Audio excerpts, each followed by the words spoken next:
Microphone reporter ক্যামেরার দিকে তাকিয়ে।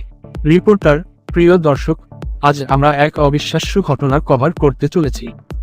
সমুদ্রের গভীরে এমন এক মাছ আছে যে মানুষের মতো কথা বলতে পারে। জলতরঙ্গ রিপোর্টার পানির নিচে ডুব দেয়, সাগরের বুদবুদ দেখা যায়। সাক্ষাৎকার শুরু। ট্রপিক্যাল মাছ, একটা ছোট মাছ ধীরে ধীরে ভেসে আসে, মুখ বাঁকা করে হাসছে। রিপোর্টার: আপনার নাম কি?